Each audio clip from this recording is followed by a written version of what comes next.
We are here in Piccadilly Circus, Buckingham Palace, Big Ben, Carnegie Street, Carnaby Street. Carnaby Street. Actually, I am back in Bedford and I've just been looking through some footage that me and Charlie took about 1.5 years ago in London. And I found some interviews that we did with some foreign learners of English of a range of different levels. What do you think of the English people? I think they're very nice, very polite. And I thought it would be really interesting to show you these interviews and analyse their use of the language so that we can maybe identify their strengths, their weaknesses and how they can improve on these weaknesses. Let's go back to London, baby. You're watching Real English with Real Teachers. Real Teachers. Before we get going with the video, we just want to tell you really quickly about an online language learning platform that me and Charlie love. We've been using for years and they're called italki. italki. italki is amazing, not only because we're on there, but because they have thousands of native and non-native teachers. So you can learn with a native speaker like me, or you can learn with someone that talks your language. On italki, you can be assured that you will find a teacher who meets your needs. You'll find a teacher who meets your needs because there are teachers who specialise in pronunciation, in IELTS preparation, in conversation, or simply in functional English. It's affordable, there are teachers as cheap as $10 on there, and it's convenient. Convenient. It's easy to use, Just download Skype, sign up for your lesson, and you're done. And because we are now partners with italki, they've given us a discount to give to you guys. So click the link in the description box of this video, sign up for your first lesson, and then italki will give you $10 of italki credits to spend on your next lesson. You can even book a lesson with me or Charlie if you want, because we're on there. Hope you enjoyed that, guys, and make sure you leave a comment and tell us how your first lesson was. Simeon, what do you think of online dating apps like Tinder? I don't use it, but I like it. I think it's not too bad, and it's good for the relationship, I think, or for the sex friend. What is a sex friend? Oh fuck. Sex friend or friends with you take good times for sex. Okay. Just someone you have sex with? Yes, fantastic. These questions were rather embarrassing, so I feel for Simeon having to respond to these questions. He was probably quite embarrassed. So the first thing that Simeon said that I thought was quite interesting was related to his use of definite articles in English. Now, when Simeon said it's good for the sex friend, I think what he meant to say was, in general, using dating apps like Tinder, it's good to find sex friends. Now, in English, when we use countable nouns in a generalizing context, the way that we indicate that general sense is by omitting the definite article and pluralizing the noun. Whereas in French, you would always have to use the definite article in this generalizing context. So while Simeon says it's good for the sex friend or it's good for the relationship, we would say something like it's good for finding sex friends. The next thing I thought was quite interesting about Simeon speaking was when I asked him what a sex friend was. A very uncomfortable question to answer. He did not see that one coming, but he gave it a good try. So Simeon's definition of a sex friend, and he had a bloody good attempt at this, he said, friends with that you take good times for sex. Now, grammatically speaking, the correct way to say this sentence is friends with whom you have sex. Friends with whom you have sex. But to be honest with you, this structure of sentence is quite old-fashioned, and especially in spoken day-to-day colloquial English, you're not going to hear native speakers saying this. You're much more likely to see us put the preposition at the end of the sentence and we just use who. So I would say friends who you have sex with. Friends who you have sex with. What are your plans for today, Jasper? Plans for today is to go to the London Eye, I think, and probably Madame Tussauds as well. And hopefully we'll do a lot of shopping as well. And do you have any plans for this evening? Not particularly, but we're gonna eat out, I know, but more than that I do not know. Jasper, when he was listing the things that he might do later that day, and he said, more than that, I don't know. So I would say, other than that, I'm not sure. Other than that, I'm not sure. Or you could also say, besides that, I'm not so sure. What is your job? Right now, I'm doing anything. But I'm starting to work tomorrow at Brown's Hotel. Oh, wow. And have you worked in a hotel before? It's my first time. First job in England, so it's gonna be a great experience, I think. And what type of work will you be doing in the hotel? Waitress, serving the clients, serving teas and all of that stuff, I think. If you weren't a waitress, what would be your ideal job? Oh, actress or singer? And why? I took the course. That's why I came to England to go to the uni to take arts and performance. And maybe I get luck. So are you going to be studying at the same time as working in the hotel? No, for now, I'm just going to work. But next year, I think I'll go to uni.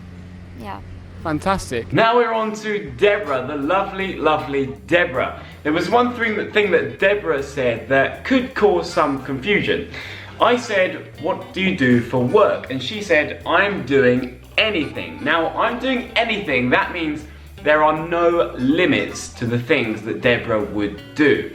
So it basically means any work that she is offered, she is doing it. So maybe she's doing cleaning, waitressing, you know, other jobs. But what I think she wanted to say, because I know that she didn't have work at the time, is that I'm not doing anything. So normally we use anything in a negative sentence or in a question, like, are you doing anything tonight? It means, do you have any plans tonight? Or if you say, I'm not doing anything, that is the same as saying, I'm doing nothing. But if you say, I am doing anything, that means that there is no limit to the things that you would do. For example, if my future wife says to me, Harry, I am leaving you, I don't want to be with you, and I just want her to stay and I will do anything, I will say, baby, I will do anything for you. What can I do to make you stay? The next moment where I was slightly perplexed speaking with Deborah was when she said, I took the course. We started talking about acting and she said, I took the course. In this situation, by using the definite article, it is assuming that I know which course Deborah was talking about. For example, when talking about my university degree with Charlie, I could say, God, the course was wasn't it? But because Deborah is introducing new information to me, we're going to need the indefinite article. So while she said, I took the course, I would say something like, I took an acting course. Or I studied acting at university. And then after that, because this new information has been introduced to me, Deborah could say, I took an acting course. The course lasted for 3 years. The course lasted for 3 years. Would you ever use dating sites in the future? Maybe. Yes, maybe, but right now, no. Because I've got a girlfriend. But maybe in the future, yes. But for me, it's better to meet people in the when you are going to drink a beer or yes, something like that. How did you meet your girlfriend? What was your first date? I met her in the school, and first date it was studying the lessons in my house. Now, as I inquired into Simeon's love life, he told me that he met his girlfriend in the school. But in English, we would probably say, I met her in or at school, omitting the definite article. Now in French, you almost always need to use a determiner, like an article or a possessive before nouns. But in English, establishments like schools, universities, prisons, colleges, hospitals, you can omit the definite article if we are talking about these places and their general purpose. So in this case, it's education. So I would say I met her in school or I met her at school. But on the other hand, if I was talking about the physical properties of the school, I could say there were lots of tables in the school. There were lots of tables in the school. Or I could say, when I was at school, there were always workers doing repairs in the school. There were always workers doing repairs in the school. So it's not related to the primary purpose, the educational purpose of the school. We're just talking about the school as a physical entity. The next one is a really, really common mistake in English for French speakers and Italians as well.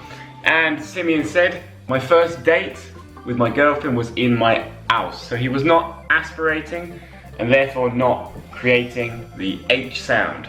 In my house. In my house. Now, if I had spoken to Simeon for a bit longer, I bet he also would have created an H at the start of words beginning with a vowel. So for example, Simeon might say, I threw the ball in the hair. I threw the ball in the hair, and they might create this H sound. Now, what you need to remember if you are a French speaker, if a word begins with a vowel sound in English, we are never going to aspirate. We're never going to go hair. When we make a vowel sound, we want to create a voice sound, which is simply vibrating your vocal cords. Air, air, air. So you're not going to be breathing out. So in English, you're much more likely to see an intrusion of a voiced consonant, like a y, y. So you could say the air. I threw the ball in the air. And are you looking forward to the English food? I see a lot of healthy options here, and I actually thought that you eat some garbage food, but no offense. None taken. But yeah, a lot of healthy options everywhere. A bit surprised. Have you tried fish and chips? No, not originally, not here at the moment. Should I try it? You should try it. Okay, well, we give it a go. When I asked Jasper if he had tried fish and chips, he said to me, not here at the moment. Not at the moment. Now, at the moment refers to the present moment, right now. At the moment, I'm talking to you. At the moment, you're learning English. But what he should have said is, no, I haven't. Not on this trip. So have you tried fish and chips before? No, I haven't. Not on this trip. Should I? Yes, you should. It's bloody lovely. But Jasper, my friend, you have lovely English, and I don't want to simply give you corrections. I also want to applaud you for the good language that you are using. And he said, we'll give it a go. And I really like that. So this is a nice expression, and that means that you will try something. I said, you should try fish and chips, and he said, all right, we'll give it a go. Well, we give it a go. We give it a go. Thank you very much for joining us today. I hope you have enjoyed that video, and I hope you have learned something useful for your English. Remember that if you like these lessons and you would like to support our teaching, then you can do so by becoming one of our patrons. Over on Patreon, you get access to over 20 hours of exclusive patron content, extra live lessons, group lessons, and one-to-one sessions with Charlie and myself. So I recommend checking that out if you'd like to immerse yourself in English from your home. If you're new to us, remember to click subscribe, and if you've got 5 or 10 minutes more, then watch some of these videos. They're bloody good ones. Catch you soon in another episode of Real English with Real Teachers. Adios.